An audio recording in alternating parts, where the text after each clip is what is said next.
Good morning. मेरा नाम शशिकांत है और हम लोग अभी ऑनलाइन डाउट क्लिनिक्स रन कर रहे हैं। ऑनलाइन डाउट क्लिनिक, इसमें physics doubt number 5, physics doubt number 5 ये पूछा है फिटजी रांची के एक स्टूडेंट ने और डाउट बेस्ड है on geometrically geometrical addition of vectors. Geometrically vectors को कैसे ऐड करते हैं उस पर डिपेंड करता है। पॉलीगन लॉ के थ्रू हम लोग उसको सॉल्व करेंगे। क्वेश्चन देखते हैं जरा और क्वेश्चन का सोर्स देखते हैं। क्वेश्चन का सोर्स क्या था, पूछा है फिटजी रांची के स्टूडेंट ने और डाउट का जो सोर्स है वो फिटजी में एक टेस्ट हुआ था, उस टेस्ट में इस क्वेश्चन को पूछा गया। फिटजी रांची में एक टेस्ट में ये क्वेश्चन आया है। क्वेश्चन क्या है, given that A vector plus B vector plus C vector is equal to 0 vector, angle between a vector and b vector is 150 degrees and between b vector and c vector is 120 degrees, then find the value of mod of a vector is equal to mod of b vector is to mod of c vector। ये value कितना है, ratio of mod of a vector is to mod of b vector is to mod of c vector, ये ratio कितना आएगा। Options दिए हुए हैं 4, ठीक है। इनमें से कौन सा ऑप्शन करेक्ट, तो ऑप्शंस को अभी के लिए थोड़ी देर के लिए तो ऑप्शंस को तो भूल जाओ, ठीक है। ऑप्शंस को भूल जाओ, खुद से सॉल्व करते हैं। तो इन्फॉर्मेशन क्या है कि A plus B plus C is equal to 0। इस इन्फॉर्मेशन से हम लोग ड्रॉ करना शुरू करते हैं और जो एंगल्स दिया उसके हिसाब से ड्रॉ करना शुरू करते हैं। मान लो सबसे पहले हम लोग ए वेक्टर को ड्रॉ करते हैं। ये ए वेक्टर, सपोज करो ये ए वेक्टर। तो तुम्हें ड्रॉ करने का पता है ट्राइंगल लॉ में क्या होता है। अगर हेड टेल अरेंजमेंट ड्रॉ करते हैं तो कैसे ड्रॉ करते हैं, टेल टेल अरेंजमेंट ड्रॉ करते हैं तो कैसे ड्रॉ करते हैं, वो पता होना चाहिए। तो जब टेल टेल अरेंजमेंट ड्रॉ किया जाता है, टेल टेल अरेंजमेंट, तब बिल्कुल परफेक्टली वो एंगल तुम्हें दिखाई देते हैं। ए के टेल के साथ अगर बी का टेल ड्रॉ किया जाए तब जो वेक्टर ड्रॉ करेंगे हम लोग बी वेक्टर, ये परफेक्ट वेक्टर ड्रॉ होगा। इनके बीच का एंगल 150 डिग्री यहाँ तुम्हें दिखाई देगा, ठीक है। ये टेल टेल अरेंजमेंट में ड्रॉ होता है। मान लो किसी को अगर हमें हेड टेल अरेंजमेंट में ड्रॉ करना है, सपोज करो इसको हमें हेड टेल अरेंजमेंट में ड्रॉ करना है, तो क्या करना होगा, ए के हेड पे बी का टेल प्लेस करना है। तो इसके लिए हम लोग क्या कर सकते हैं, इसके लिए हम लोग बी को पैरेलली शिफ्ट करेंगे। इसके लिए हम लोग बी को पैरेलली शिफ्ट करेंगे और लेकर के आएंगे ए के हेड पे, एग्जैक्टली लेके आना है हमें।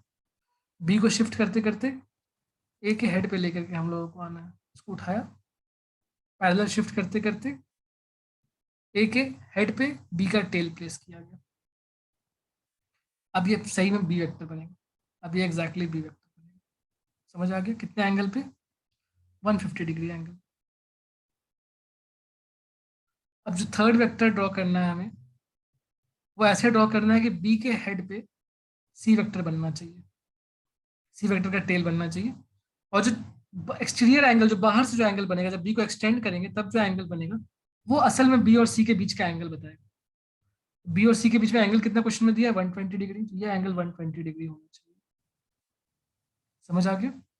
ए और बी का बीच का एंगल जो है वो एक्सटीरियर एंगल में दिखाई देता है, वैसे बी और सी के बीच का एंगल भी एक्सटीरियर एंगल में दिखाई देगा। मान लो मैंने ऐसा ड्रॉ किया, तो क्या ये डायग्राम क्या इस इंफॉर्मेशन के साथ मैच कर रहा है। एंगल वाला पार्ट तो मान लो मैच कर गया, बट अभी भी कुछ पार्ट है जो मैच नहीं कर रहा। कौन सा पार्ट नहीं मैच कर रहा है, जरा समझते हैं।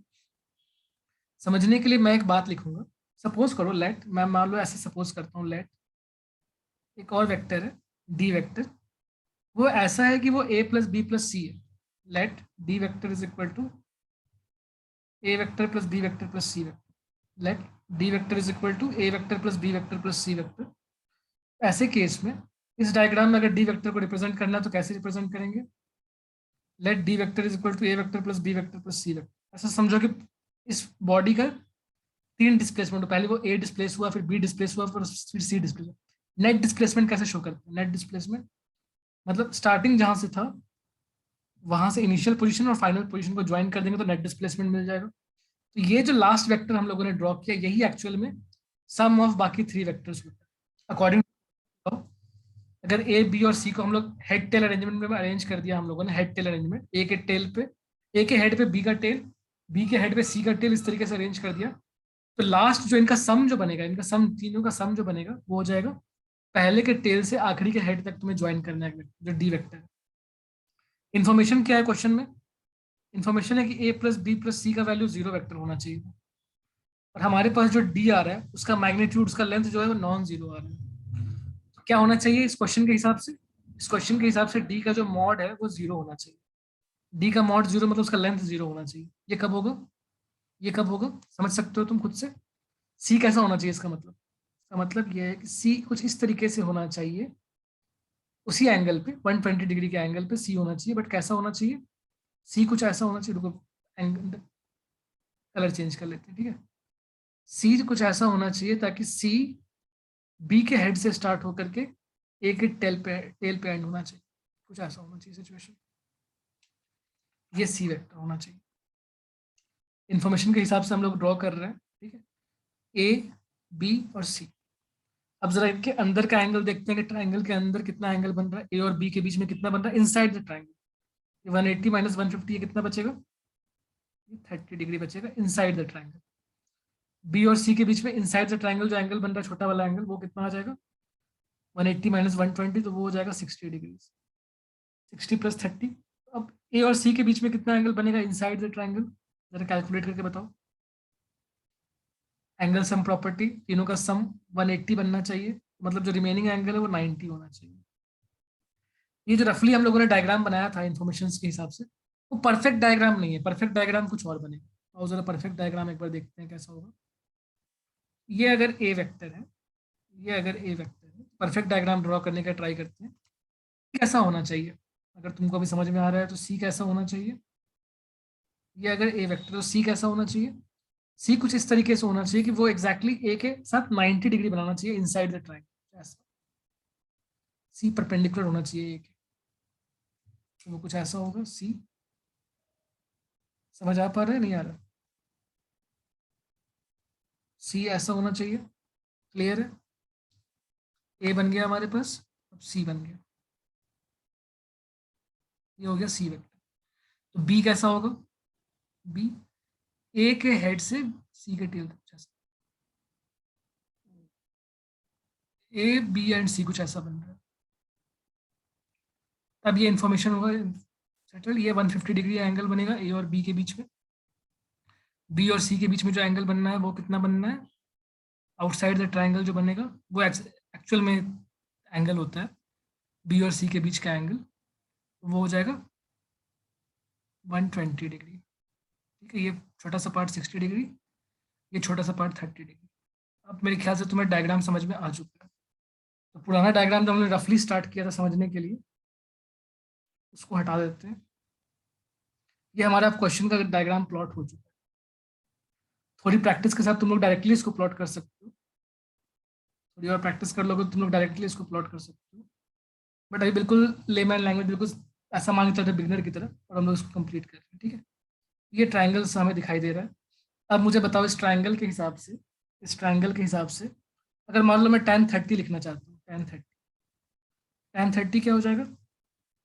30 डिग्री के सामने कौन सा साइड है? Perpendicular upon base. परपेंडिकुलर यहाँ पे सी है और जो बेस का लेंथ है वो ए है। tan 30 degree equal to C upon A आ जाएगा। tan 30 डिग्री की value 1/√3 is equal to C upon A. A की वैल्यू कितनी आ रही है यहाँ पे? ए की वैल्यू आ रही है √3c।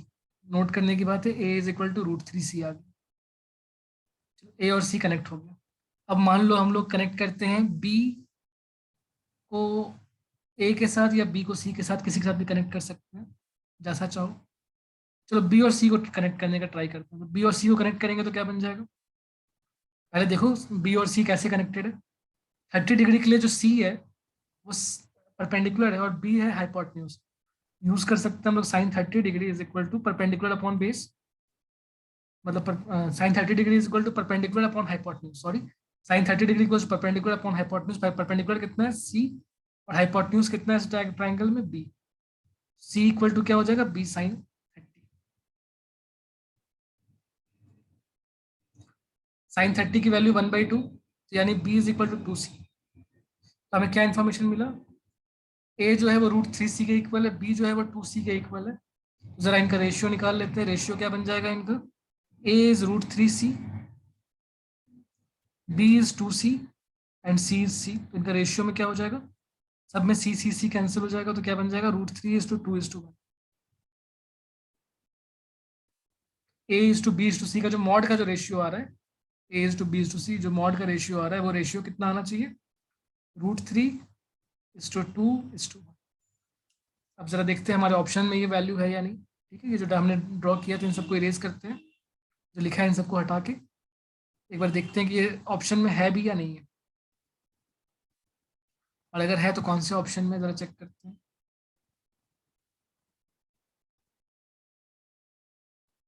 ठीक है, तो ये ऑप्शंस था हमारे पास। तो √3:2:1 कहीं पे है, B, option number B correct है इसका। इस क्वेश्चन का ऑप्शन नंबर बी करेक्ट। मेरे ख्याल से तुम लोगों को सारे स्टेप्स समझ में आए होंगे, कैसे हम लोग इस क्वेश्चन के स्टेप्स को बिल्ड करते हैं, कैसे ज़्यादा बेटर तरीके से हम लोग समझते हैं वेक्टर्स के एडिशन। ओके, ये इतना ही क्वेश्चन था। ये क्वेश्चन यहीं पे एंड होता है। Thank you. ये मेरा कॉन्टैक्ट नंबर है, तुम्हें कोई भी डाउट हो तो तुम लोग व्हाट्सएप पे अपने डाउट्स भेज सकते हो। आज के लिए इतना ही। Thank you.